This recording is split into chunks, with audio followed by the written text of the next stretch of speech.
Hi everyone, आज का हमारा चैप्टर है foreign exchange management act 1999। FEMA 1999 का नाम सुनते ही लोगों को ऐसा लगता है, people generally have an impression that it's a complex chapter, question and answers are very kind of मुश्किल। लेकिन दोस्तों ऐसा नहीं है। जो पूरा का पूरा आपका फेमा का स्ट्रक्चर है, it has less sections but it has deep requirement of understanding. मैं आपको बताऊं कि अगर आप फॉरेन एक्सचेंज मैनेजमेंट एक्ट मन से और लगन से पढ़ोगे ना, तो आपको बहुत अच्छा लगेगा। You love this chapter. Majority questions of this chapter are in the form of case problems, practical case studies जैसे क्वेश्चंस आते हैं इस चैप्टर से। और बाकी जो अलाइड लॉज आपने कभी सुने होंगे, अलाइड लॉज का मतलब होता है कंपनी के अलावा जितने भी लॉज आपने छोटे छोटे सुने होंगे, जैसे प्रिवेंशन ऑफ मनी लॉन्ड्रिंग हुआ या सरफासी हुआ, बैंकिंग रेगुलेशंस हुए, उनमें जनरली डायरेक्ट क्वेश्चंस आते हैं। और अगर आपको दोस्तों चैप्टर आता है, अच्छे से समझ में आता है और सारे कंसेप्ट्स आपके क्लियर हैं, तो फिर you will love to write case problems answers, क्योंकि उनमें कम लिखना होता है दोस्तों और अच्छा उसमें रिजल्ट सामने आता है। Output in the form of marks बहुत बढ़िया आता है। चैप्टर शुरू करने से पहले चैप्टर की थोड़ी सी तारीफ करना चाहता था मैं, इसलिए नहीं कि मैं आपको एक भारी चैप्टर के लिए तैयार कर रहा हूं। दोस्तों चैप्टर भारी है ही नहीं। पहली बात तो 49 सेक्शंस हैं केवल। There are just 49 sections in this foreign exchange management act. Law के स्टूडेंट्स को तो कॉन्ट्रैक्ट के 250 सेक्शन पढ़ने की आदत है, कंपनी लॉ के 470 सेक्शंस पढ़ने की आदत है। 250 is 250, 470 is 470 for people don't understand Hindi much. So we need to understand that it's a small chapter, it's not a big chapter और a complex one. Foreign exchange management act एक ऐसा chapter है जिसके अंदर हम ये पढ़ेंगे कि हमारे देश के अंदर जो मॉनेटरी ट्रांजैक्शंस हम करते हैं वो अपने देश की करेंसी में करते हैं। But when we deal in foreign exchange, we are not dealing with our own country's currency. हम दूसरे देश की करेंसी में जब डील करते हैं, हम दूसरे देश में इन्वेस्टमेंट्स करते हैं, हम दूसरे देश में ट्रांजैक्शंस करते हैं, तो हमको कुछ रूल्स को फॉलो करना होता है, कुछ गाइडलाइंस को फॉलो करना होता है। बस वो गाइडलाइंस हमें यहां इस चैप्टर में पढ़नी है। For example, if somebody wishes to buy a property outside India, if somebody wishes to send some money outside India, or vice versa can also happen, what all formalities are needed? Somebody doing export, somebody doing import, तो ये आपको थोड़ा सा इस chapter में पढ़ाया जाएगा। भाई आप प्लीज समझिए कि if you want to travel America, you need dollars in hand, right? वहां मुश्किल हो जाएगी वरना यूएस में आपको। So whether we can have as much as we want, कितना भी डॉलर लेकर we can move to US, और देयर आर सम रेस्ट्रिक्शंस। हम अपने वॉलेट में, अपने पर्स में डॉलर सजा कर घूम सकते हैं कि थोड़ा वो लंदन वाली मौसी आई थी हमारी, यूएस वाले मामा आए थे हमारे, वो लंदन की करेंसी दे गई, वो यूएस की करेंसी दे गए, और हम अपने पर्स में उसको रखते हैं ताकि हम दोस्तों के सामने फ्लैश कर सकें। रुपए निकालना था, वो गलती से डॉलर निकल गया, ओह सॉरी, डॉलर निकला यार, सॉरी यार सॉरी।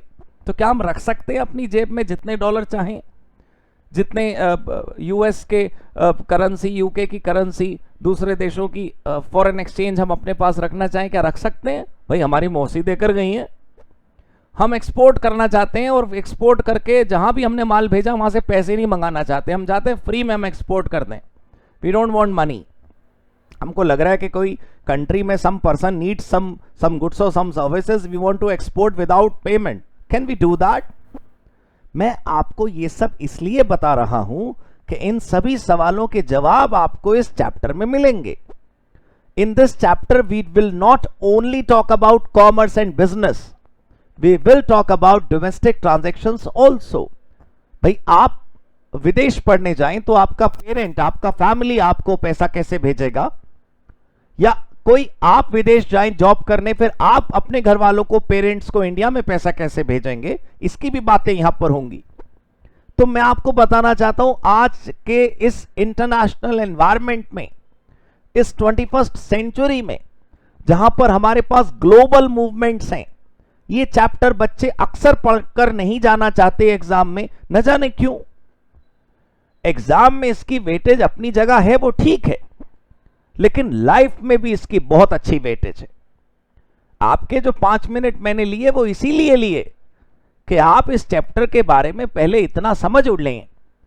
मैं कोई डिफिकल्टीज, टॉपिक्स, कॉम्प्लेक्स बातें नहीं करना चाहता अभी। मैं तो आपको एक बेसिक आइडिया दे रहा था इस चैप्टर के बारे में, जिससे आपको इस बात का एहसास रहे कि आप फॉरेन एक्सचेंज मैनेजमेंट एक्ट पढ़ रहे हैं तो आप अपनी जिंदगी से जुड़ा कुछ पढ़ रहे हैं, राइट। तो चलिए सबसे पहला शुरुआत करते हैं। फॉरेन एक्सचेंज मैनेजमेंट एक्ट में बेसिक कुछ टर्म्स हैं जिनको समझे बिना हम फॉरेन एक्सचेंज मैनेजमेंट एक्ट को अच्छे तरीके से नहीं पढ़ सकते। कोई भी टॉपिक उठा लीजिए, हर पैराग्राफ में, हर सेक्शन में उन वर्ड्स का यूज होगा। तो मैं कुछ फॉरेन एक्सचेंज मैनेजमेंट एक्ट के अंतर्गत आने वाली some basic terms I wish to discuss with you. Let's start. Okay?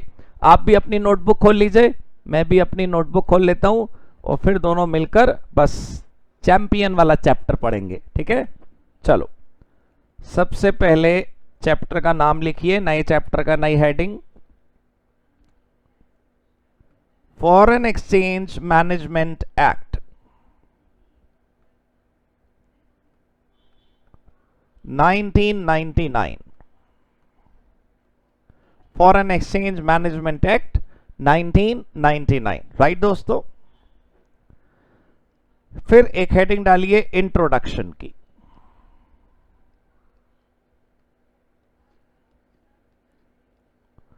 Introduction में मैं ये नहीं बताना चाहता कि इसमें 49 सेक्शंस हैं, इसमें करंट और कैपिटल अकाउंट की रेगुलेशंस हैं, it extends to the whole of India.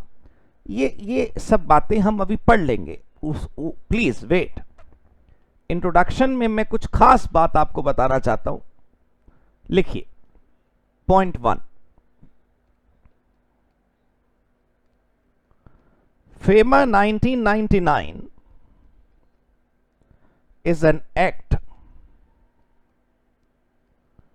which governs two types of transactions,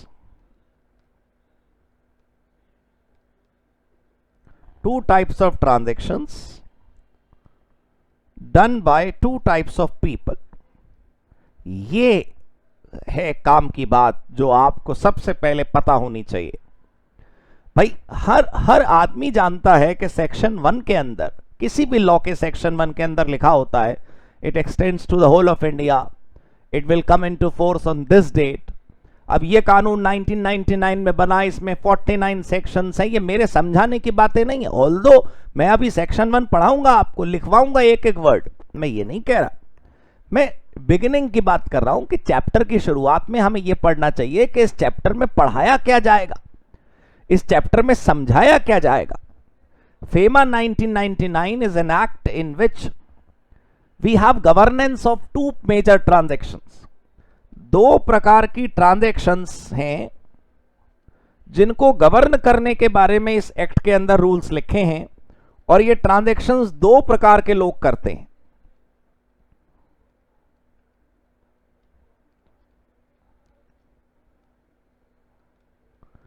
FEMA 1999 also has certain other provisions as well,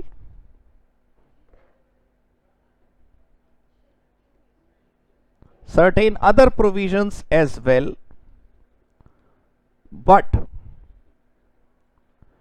every provision in this act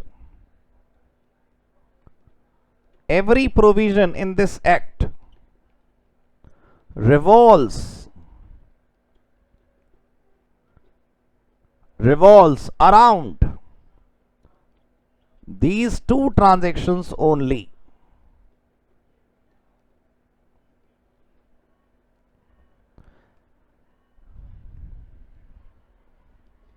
मेरा यहां लिखवाने का मतलब यह है कि फॉरेन एक्सचेंज मैनेजमेंट एक्ट के पूरे साइज लिटरेचर में जो भी आप पढ़ेंगे उसमें बस यही बात है कि दो प्रकार की ट्रांजैक्शंस जो कि दो प्रकार के लोग करते हैं उनको कैसे रेगुलेट करा जाए, उनसे रिलेटेड क्या नियम हैं वो आप पढ़ेंगे। और बस उसके अलावा कुछ नहीं है, मैं ये नहीं कह रहा उसके अलावा भी कुछ रूल्स होंगे इस एक्ट में, लेकिन हर रूल कहीं ना कहीं किसी ना किसी तरीके से उन दो ट्रांजैक्शंस को रिलेट करता है। प्लीज समझिएगा कि हम अपनी जिंदगी में मतलब as a citizen of a country हम कई प्रकार की ट्रांजैक्शंस करते होंगे, डोमेस्टिक, कमर्शियल, नेशनल, इंटरनेशनल। तो कौन सी दो ट्रांजैक्शंस हैं वो भी बता रहा हूं आपको, लेकिन आप ये मानिए कि जिंदगी में हम जितनी भी ट्रांजैक्शंस करते हैं उनमें से केवल दो टाइप की ट्रांजैक्शंस ऐसी हैं जो इस एक्ट के अंदर रेगुलेट होती हैं। उनको रेगुलेट करने के लिए जो रूल बनाए गए हैं वही इस एक्ट के अंदर हैं, और वो दो ट्रांजैक्शंस कोई भी करे तब रेगुलेशन लगेगी ऐसा नहीं है। सिर्फ दो ही टाइप के लोग हैं जो अगर ये दो ट्रांजैक्शंस करेंगे तब ये एक्ट लगेगा। तो अब हमें ये पढ़ना चाहिए कि ये दो टाइप ऑफ ट्रांजैक्शंस कौन सी हैं और ये दो प्रकार के लोग कौन से हैं। दो प्रकार की ट्रांजैक्शंस और दो प्रकार के लोग, यही हमें आज सबसे पहले समझना चाहिए एक्ट की शुरुआत करने से पहले। मैं ये नहीं कह रहा कि अभी चैप्टर शुरू नहीं करा, चैप्टर तो शुरू हो गया, चैप्टर और कैसे शुरू होगा। लेकिन इंट्रोडक्शन में जो मैंने दो ट्रांजैक्शंस और दो पीपल की बात करी, that is something we need to understand first, right. एक दो पॉइंट और हैं इंट्रोडक्शन में, वो लिख लीजिए, फिर इंट्रोडक्शन पूरा होगा। if a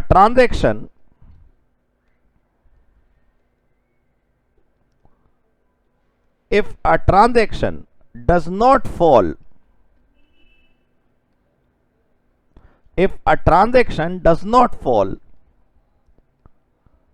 in these two categories, comma, FEMA 1999 will not apply,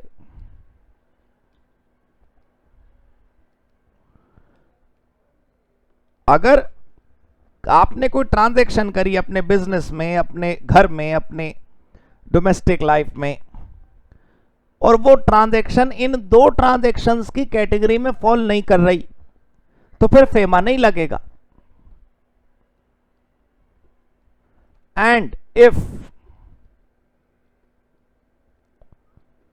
transaction done by a person falls in any, if transaction done by a person falls in any of these two categories,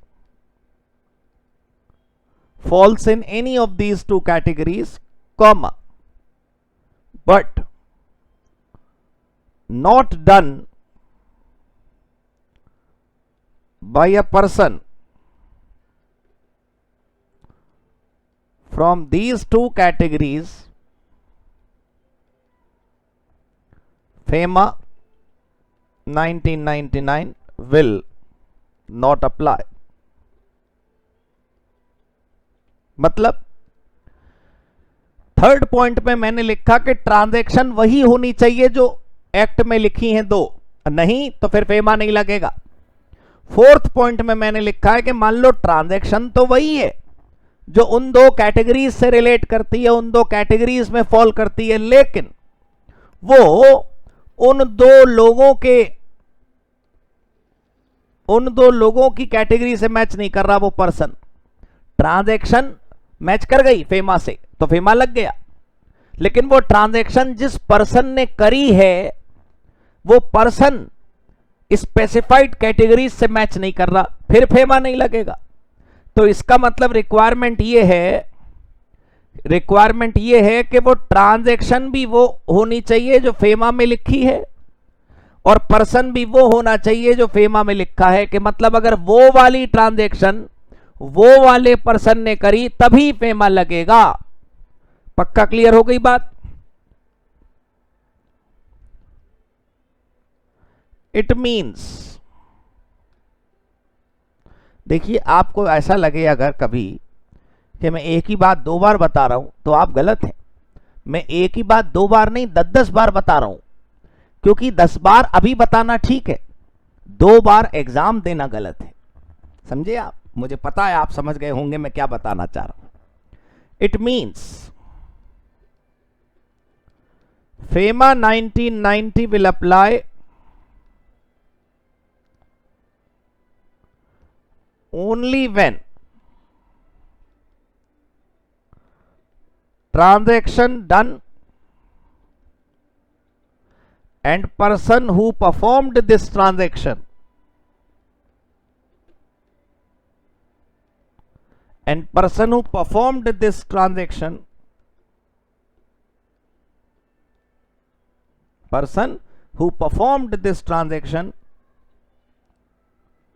belong to specified category।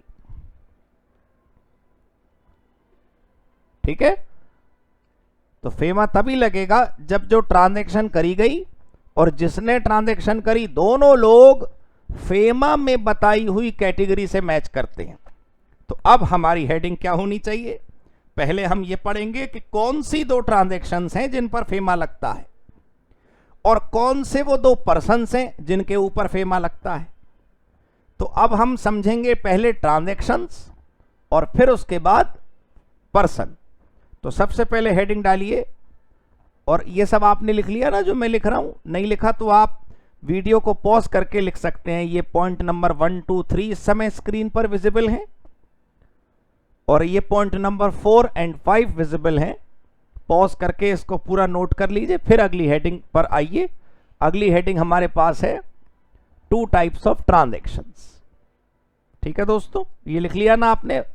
फिर 2 types of transactions पर आइएगा। वो 2 transaction कौन सी है? यही तो सारा का सारा खेल है।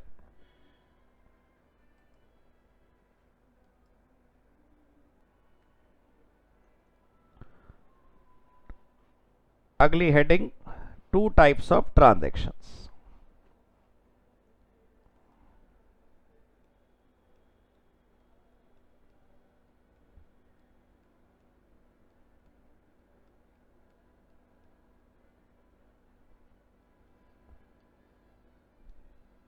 हाँ जी दोस्तों, सबसे पहली कैटेगरी है capital account transaction.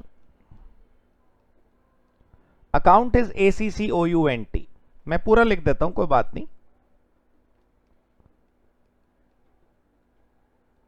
Capital account transaction, आवाज आ रही है ना आपको? हाँ, ट्रांजैक्शन। पहले मैं आपको एग्जैक्ट डेफिनेशन लिखकर दिखाऊंगा कि कैपिटल अकाउंट ट्रांजैक्शन क्या है, सेक्शन क्या कहता है, और फिर उसके बाद हम अपना एनालिसिस करेंगे गहराई में जाकर कि ये क्या कहना चाहता है। और मैं आपको ये रिक्वेस्ट कर रहा था कि डेफिनेशन जो एग्जैक्ट सेक्शन में लिखी है, जब मैं लिखूंगा तो मैं अलग अलग लाइन में लिखूंगा, जैसे थोड़े से वर्ड्स एक लाइन में, थोड़े से वर्ड्स एक लाइन में, ताकि अलग अलग इंपॉर्टेंट बातें अलग अलग बुलेट्स में हमें दिखें।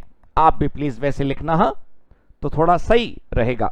क्लियर हो गई ना बात? चलो, सेक्शन अगर आप लिखना चाहते हो तो ये 2E है, section 2E of foreign exchange management act 1999 हमें कैपिटल अकाउंट ट्रांजैक्शन की डेफिनेशन समझाता है। पहले मैं एग्जैक्ट डेफिनेशन आपके सामने लिख कर रख रहा हूं। It means a transaction which alters, alter का मतलब आप जानते हैं बढ़ाना भी घटाना भी, कुछ भी हो सकता है। which means which alters assets and liabilities, ऐसी ट्रांजैक्शन जो एसेट और लाइबिलिटीज को ऑल्टर करे, बदले, फर्क करे उसमें। Including contingent liabilities,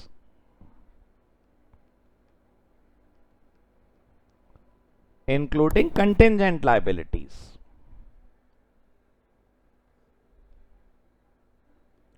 outside India। मतलब अगर कोई ऐसी ट्रांजैक्शन है जो ऑल्टर करती है, मतलब या तो बढ़ाती है या कम करती है, क्या assets liabilities including contingent liabilities, कहां पर बढ़ाना है कहां पर घटाना है, भारत के बाहर, outside India, of a person resident in India, of a person resident in India, और एसेट्स और लाइबिलिटीज, एसेट्स एंड कर लीजिए, एसेट्स एंड लाइबिलिटीज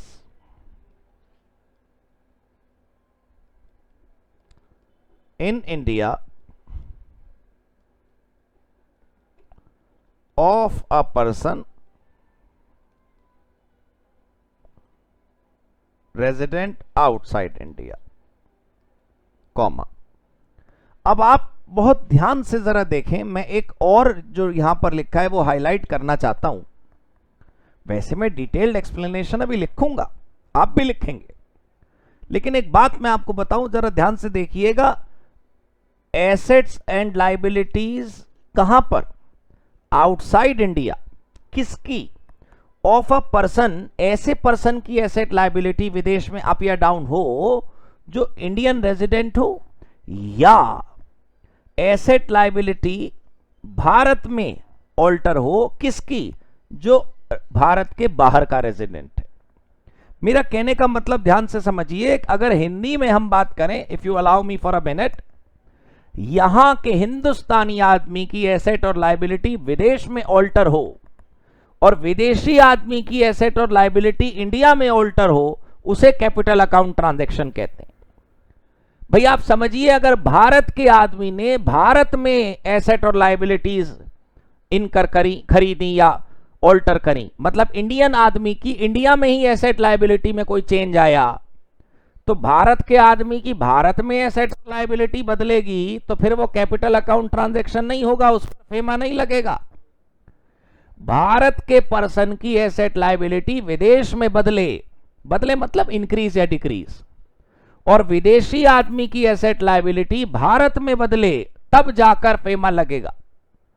अमेरिकन आदमी ने स्विट्जरलैंड में घर खरीदा, आप समझ रहे हैं example. If an American buys a land और अ होम इन स्विट्जरलैंड, तो एक विदेशी ने किसी दूसरे विदेश में जाकर मकान खरीदा, हमसे क्या मतलब, फेमा नहीं लगेगा। हमारे भारत में दिल्ली में रहने वाले एक पर्सन ने भारत के ही चेन्नई नाम के शहर में घर खरीदा, तो फेमा नहीं लगेगा, क्योंकि घर भी भारत में, घर खरीदने वाला भी भारत में। और जब विदेशी आदमी ने, अमेरिकन आदमी ने स्विट्जरलैंड में घर खरीदा था, तब क्या हुआ था बताइए? विदेशी आदमी ने विदेश में घर खरीदा, हमारे लिए तो अमेरिका भी विदेश, स्विट्जरलैंड भी विदेश, राइट? तब फेमा नहीं लगेगा। फेमा कब लगेगा? जब जब जब देश का बॉर्डर क्रॉस होगा, यहां के पर्सन की एसेट लाइबिलिटी वहां और वहां के पर्सन की एसेट लाइबिलिटी यहां यदि बदलेगी, तब क्या होगा? फॉरेन एक्सचेंज मैनेजमेंट एक्ट लगाया जाएगा। यही मैं आपको बताना चाहता था कि पहली क्लास में किसी चैप्टर की, specially foreign exchange management act के चैप्टर की पहली क्लास में यह समझना नहीं जरूरी है कि इसका एप्लीकेबिलिटी किस डेट से शुरू हुआ, ये जम्मू कश्मीर पे लगता है या नहीं। वैसे तो आप सब कुछ वहां लगता है, लेकिन फिर भी इस समय यह जरूरी है यह समझना कि फेमा कहां लगेगा। दो टाइप की ट्रांजैक्शन पर। पहली टाइप की ट्रांजैक्शन क्या थी? A transaction which alters assets liabilities. बस मैं चाहता हूं थोड़ी देर के लिए कंटिंजेंट लाइबिलिटी वाला जो वर्ड है वो भूल जाएं। 5 मिनट मुझे दीजिए, मैं अभी समझाऊंगा आपको। 5 minute please. Contingent liability word भूल जाइए प्लीज थोड़ी देर के लिए, उसके अलावा आपको सब कुछ क्लियर हो चुका होगा। A transaction which alters assets liabilities outside India, विदेश में संपत्ति, विदेश में लायबिलिटी किसकी? ऑफ इंडियन रेजिडेंट, यहां वाले की। और दूसरी बात क्या हो सकती है? Assets liabilities in India, Bharat में एसेट, भारत में लायबिलिटीज किसकी? Of a person resident outside India, विदेश में रहने वाले की एसेट और लायबिलिटी यहां भारत में। क्लियर हो गई बात? लेकिन अभी डेफिनेशन पूरी नहीं हुई दोस्तों, कॉमा लगाया मैंने, मैं आगे लिखता हूं, आप भी लिखिए। एंड इंक्लूड्स, अच्छा सिर्फ यही जो हमने लिखी, सिर्फ यही कैपिटल अकाउंट ट्रांजैक्शन नहीं है, इसके अलावा भी कुछ कैपिटल अकाउंट ट्रांजैक्शंस होती हैं। And includes transactions referred in section 6 sub section 3। Sir इसमें क्या है? अभी समय नहीं आया दोस्तों बताने का, it will come and I will tell you. अभी तो हमने सेक्शन 1 भी शुरू नहीं करा, सेक्शन 1 अभी शुरू करेंगे, 2 करेंगे, 3 करेंगे, 4 करेंगे, 5 करेंगे, तब 6 सेक्शन आएगा और मैं आपको फिर इस पेज पर लेकर आऊंगा। अच्छा, जिन स्टूडेंट्स ने ये लेक्चर मेरा लिया होगा वो अक्सर ये सोचते हैं कि ये नोट्स हम खुद हाथ से लिखें या इसका पीडीएफ हमें मिल जाएगा। पीडीएफ मुझे पता है, यकीन है आपको मिल जाता होगा, लेकिन उसे फाड़कर फेंक दीजिए। अच्छा, पीडीएफ को तो कैसे फाड़ेंगे? डिलीट कर दीजिए। और अगर रखना चाहते हैं तो उसमें से नोट करिए अपनी नोटबुक पर सब कुछ खुद। जब तक आप दोस्तों खुद नहीं लिखेंगे, आपके हाथों से ये फेमा के जरूरी शब्द नहीं गुजरेंगे, तब तक आपको याद नहीं रहेगा। खैर, ये आपने लिख लिया। कैपिटल अकाउंट ट्रांजैक्शन की डेफिनेशन ये है, ये पहली ट्रांजैक्शन है। आपको याद है ना टॉपिक क्या था? 2 टाइप्स ऑफ ट्रांजैक्शंस। उसमें पहली ट्रांजैक्शन है capital account transaction section 2E। लेकिन अभी हम सेकंड ट्रांजैक्शन पर नहीं आएंगे बिल्कुल, अभी मुझे आपको इसका एनालिसिस समझाना है। अब लेफ्ट में लिखिए एनालिसिस।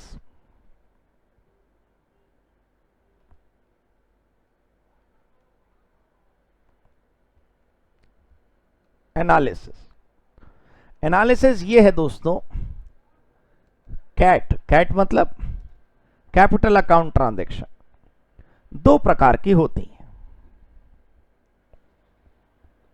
कैपिटल अकाउंट ट्रांजैक्शंस 2 प्रकार की होती हैं।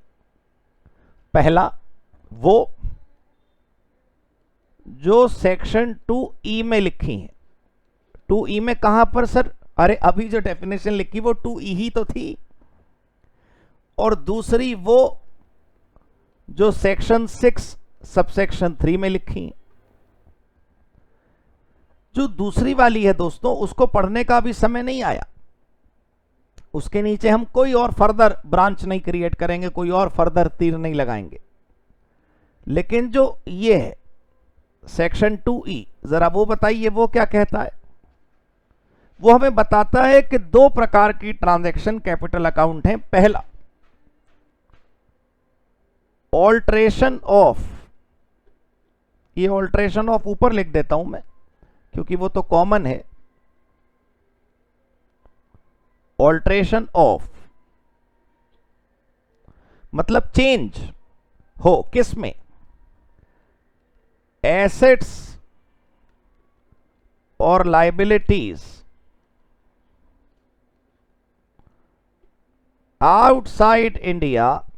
आपको याद है ना, मैंने कंटिंजेंट लायबिलिटीज वर्ड आपसे कहा है कि थोड़ी देर के लिए भूल जाइए। एसेट्स और लायबिलिटीज आउटसाइड इंडिया किसकी? Of a person resident in India, right? यही था वहां पर। एसेट और लायबिलिटी कहां? आउटसाइड इंडिया, विदेश में एसेट या लायबिलिटीज इंक्रीज डिक्रीज हो रही है किसकी? उस इंसान की जो हमारा अपना निवासी है, पर्सन रेजिडेंट इन इंडिया। और दूसरी तरफ एसेट्स और लायबिलिटीज तो वही रहेगी, लेकिन ये जो 2 ब्रांचेस हैं इसमें कंटेंट चेंज हो जाएगा। इन इंडिया किसकी?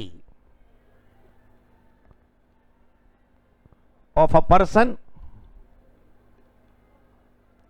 Resident outside India. अब आप ध्यान से देखिए, मैं रेड कलर से हेयर और देयर, यहां और वहां, ये लिखने चाहता हूं। देखिए, आउटसाइड इंडिया मतलब देयर, और पर्सन कहां पर है, हेयर। अब आप देखिए एसेट और लायबिलिटी कहां पर है, हेयर, और पर्सन कहां का है, देयर। मैं समझाता हूं, आप नहीं समझे हो तो ये पेपर में मत लिखना हेयर और देयर। मैं ये बताना चाहता हूं ताकि आपको थोड़ा ट्रिक और टिप्स मिल जाए, आप हिंट आपको याद हो जाए। ये डायग्राम देखते ही आप समझ जाएं कि कैपिटल अकाउंट ट्रांजैक्शन क्या है। देयर का मतलब वहां, तो वहां एसेट लायबिलिटी है किसकी, उस पर्सन की, जो पर्सन यहां पर है, यहां मतलब भारत। दूसरी तरफ आप देखिए एसेट और लायबिलिटी हेयर है, हेयर मतलब यहां पर, मतलब एसेट लायबिलिटी यहां पर है किसकी, उस पर्सन की जो देयर है वहां पर। तो यहां वाले की एसेट लायबिलिटी वहां और वहां वाले की एसेट लायबिलिटी यहां होगी, तब फेमा लगेगा। मैं बार बार आपको रिक्वेस्ट कर रहा हूं, भूल जाओगे ना थोड़ी देर के लिए कंटेंजेंट लायबिलिटी, अभी याद दिलवाऊंगा आपको पक्का। कंटेंजेंट लायबिलिटी का राज जरूर खोलेंगे कि वो क्या कहता है, फेमा की कसम। लेकिन फिलहाल तो आप यहीं रहिए। अभी हमने सीखा यहां वाले की एसेट लायबिलिटी वहां और वहां वाले की एसेट लायबिलिटी यहां, यदि ऑल्टर होगी, इंक्रीज होगी, डिक्रीज होगी, तब उसे कहेंगे कि वो कैपिटल अकाउंट ट्रांजैक्शन है। पक्का क्लियर? जरा इसको लिखना शुरू करें।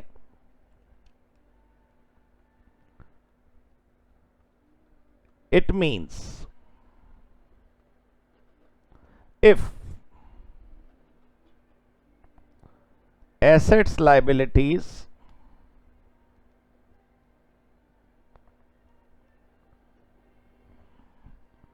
which are situated, if assets or liabilities which are situated outside India belong to Indian resident, comma, it is a capital account transaction। Paper में कैट मत लिखना, मैं कैट लिख रहा हूं, आप पूरा लिखिएगा कैपिटल अकाउंट ट्रांजैक्शन।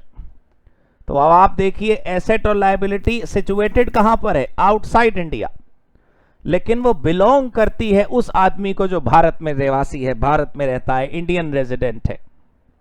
तो इसका मतलब क्या हुआ कि भाई वो ट्रांजैक्शन कैपिटल अकाउंट है, क्योंकि एक चीज वहां और एक चीज यहां है, right. Similarly if assets liabilities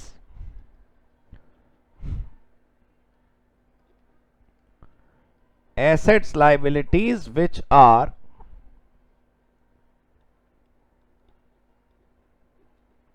situated in India, asset और लायबिलिटी भारत में स्थित हैं, in India, belong to foreign resident, विदेश के निवासी। अच्छा, सिटीजनशिप की बात नहीं चल रही है, नागरिकता की बात नहीं चल रही है, यहां पर केवल रेजिडेंट की बात चल रही है। जैसे आप टैक्स में सुनते हैं कि इतने दिन यहां रेजिडेंट हो गए तो इंडियन रेजिडेंट माना जाएगा, वही वाली चक्कर है यहां पर। अभी मैं आपको रेजिडेंट की डेफिनेशन भी बताऊंगा, आप फिलहाल देखिए। situated in India belong to foreign resident, comma, it is a capital account transaction। अब आप देखिए कि situated in India, एक चीज यहां है, एसेट लायबिलिटी यहां है, भारत में है, लेकिन किसकी है, उसकी जो विदेश में रहता है। तो ये भी एक प्रकार की कैपिटल अकाउंट ट्रांजैक्शन है। Do we understand it now? समझ आया हमको? ये बात क्लियर हुआ पक्का तरीके से, अच्छा तरीके से, राइट। अब बहुत ध्यान से कुछ बात समझनी है। जो ये एक्सप्लेनेशन है, जैसे ये रेड बुलेट है ना, ये वाला जो आपको पहला दो दिख रहे, ऐसे ही आप हम अभी और लिखते रहेंगे। आपको याद है ना हेडिंग क्या चल रही है? एनालिसिस। तो एनालिसिस में नंबर लिख दूं आपके लिए, आसान हो जाए आपके लिए। ये फर्स्ट पॉइंट मान लो, ये सेकंड पॉइंट मान लो, तो थर्ड पॉइंट एनालिसिस का हम लिखेंगे। और अब हम थर्ड पॉइंट में जो भी बात लिखेंगे उससे आपको थोड़ी देर में क्लियर हो जाएगा कि कंटिंजेंट लायबिलिटी वाला वर्ड भी तो वहां पर लिखा था, वो क्या कहता है। ठीक है, point number 3,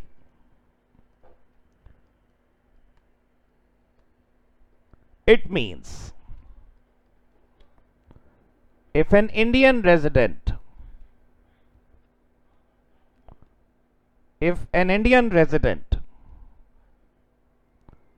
deals into assets or liabilities, if an Indian resident deals into assets or liabilities which are situated in India itself,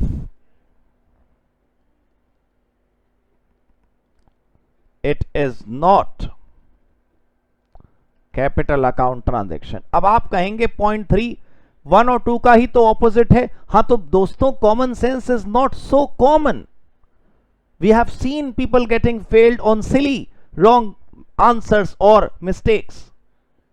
तो छोटा सा भी मुझे कोई स्कोप नहीं छोड़ना है गलती का। टाइम लगे 10 मिनट ज्यादा कोई बात नहीं, बात मैं पूरी पूरी समझाऊंगा हर एंगल से। अगर इंडियन रेजिडेंट एसेट और लायबिलिटीज में डील करता है और एसेट लायबिलिटी भी भारत में ही है, तो फिर ये कैपिटल अकाउंट ट्रांजैक्शन नहीं है। It is not a capital account transaction, right.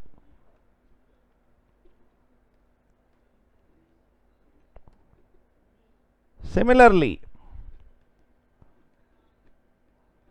if a foreign resident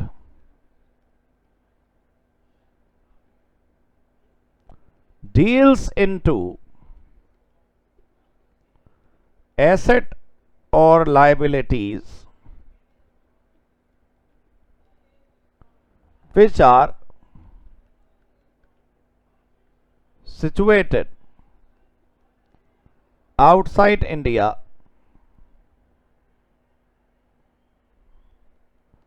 it is not CAT, right?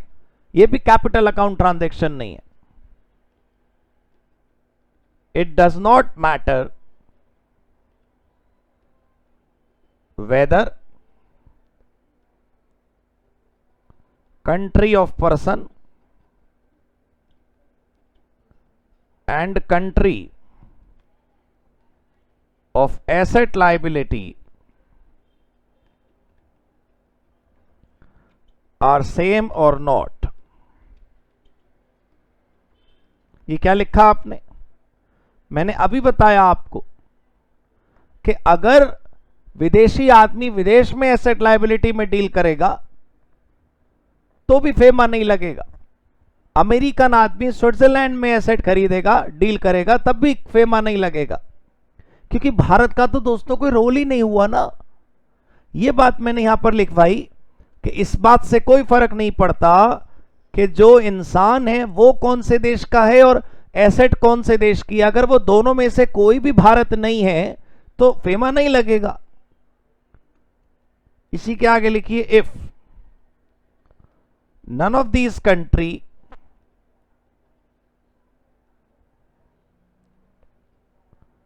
if none of these country is India, comma,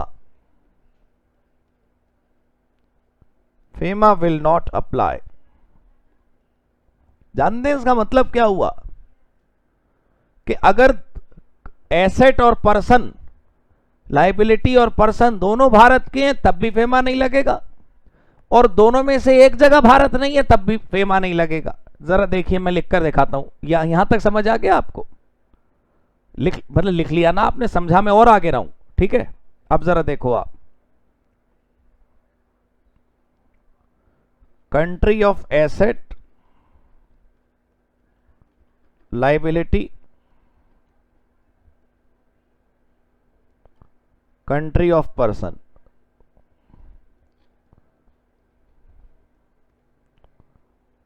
FEMA लगेगा कि नहीं लगेगा? अब जरा देखो आप,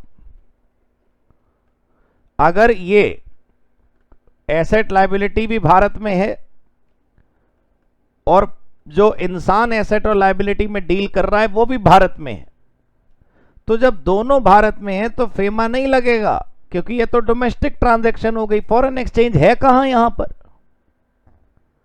और देखो, अगर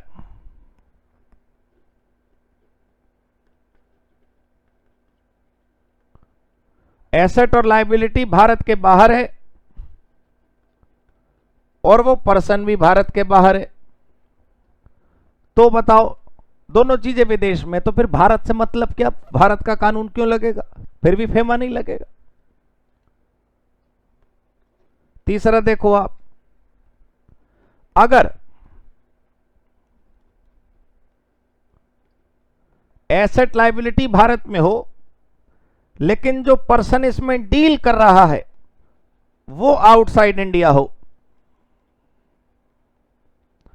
तब फेमा लग जाएगा। भाई दो देश इन्वॉल्व तो होने चाहिए, एक भारत और एक कोई और, तब फेमा लगेगा। बात खत्म, सो सिंपल।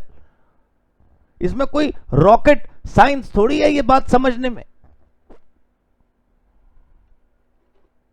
फोर्थ देखिए, अगर एसेट लायबिलिटी भारत के बाहर स्थित हो but the person who is dealing in such asset and liability belongs to India, he is an Indian resident. अब यहां पर देखिए, ट्रांजैक्शन का एक लेग भारत में, एक लेग विदेश में। यस, यहां भी फेमा लगेगा। क्लियर हुई बात आपको? मुझे उम्मीद है आपको समझ आई होगी, राइट? अब पॉइंट नंबर 5 लिखते हैं। ये क्लियर हो गया ना? पक्का इसको नोट कर लीजिए।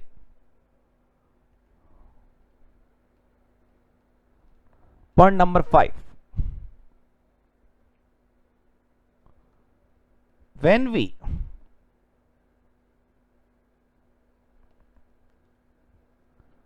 consider assets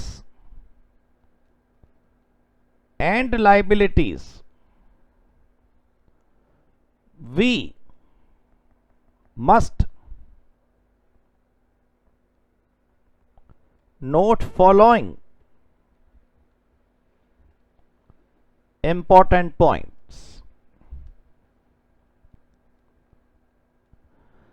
जब हम एसेट लायबिलिटीज के बारे में बात करते हैं जब भी, तो हमें नीचे दिए गए दो इंपॉर्टेंट पॉइंट्स समझने चाहिए। We must note. इन दोनों पॉइंट्स को लिखकर और इनका एग्जाम्पल, इनका एनालिसिस समझाकर आपको बिल्कुल क्लियर हो जाएगा क्या कंटेंजेंट लायबिलिटी वाला वर्ड क्यों हमने पहले नहीं समझा। Assets does not include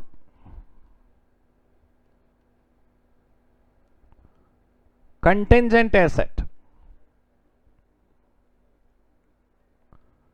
whether we talk about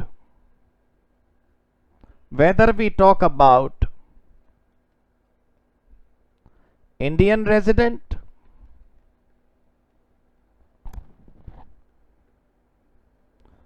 or foreign resident।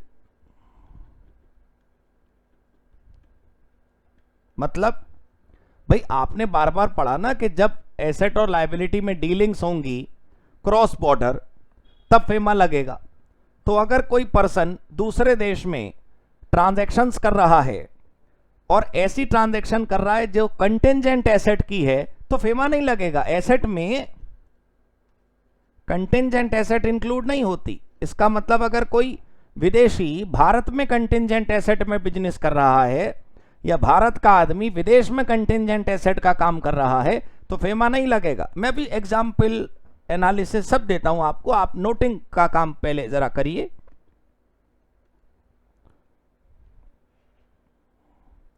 बस ये दो पॉइंट है वो नोट कर लें, फिर मैं आपको अच्छे से समझाता हूं। Liabilities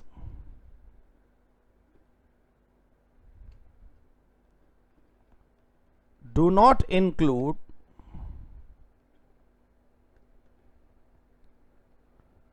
contingent asset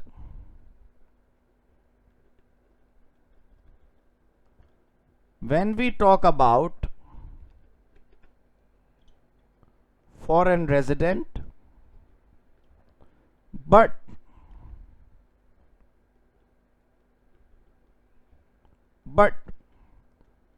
liabilities include contingent asset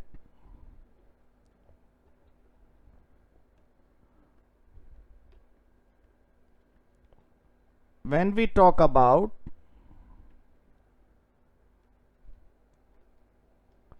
Indian resident. ये क्या मतलब है अभी समझा रहा हूं ना, थोड़ा सा तो रोको, प्रॉपर एनालिसिस लिख के अभी समझाऊंगा, पहले बात तो सुनो। मेरा कहने का मतलब है जब एसेट को चेक करा जाए, कोई क्वेश्चन आपसे कहे कि एसेट्स में ट्रांजैक्शन हो रही है, जरा देखिए फेमा लगेगा या नहीं लगेगा, कि तो जहां जहां कंटेंजेंट एसेट है उस पर फेमा नहीं लगता, कंटेंजेंट एसेट नहीं देखनी है। लेकिन लाइबिलिटीज में आधा रूल कुछ है, आधा रूल कुछ है। अगर हम फॉरेन रेजिडेंट की बात करें, विदेशी आदमी की बात करें, तो कंटेंजेंट लाइबिलिटीज ऐड नहीं होती।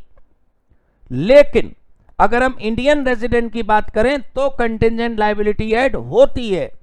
ऐसा क्यों है, और ये अगर हमें क्लियर नहीं हुआ तो और कैसे समझ आएगा, जब अभी एक एनालिसिस और एक एग्जाम्पल करेंगे तो बिल्कुल क्लियर हो जाएगा। ये आप पहले नोट कर लीजिए, बिल्कुल क्लियर, फिर उसके बाद आगे बढ़ते हैं। आपको अगर ये समझ आ जाए तो बहुत अच्छे तरीके से आपको सब कुछ समझ आ जाएगा, ठीक है।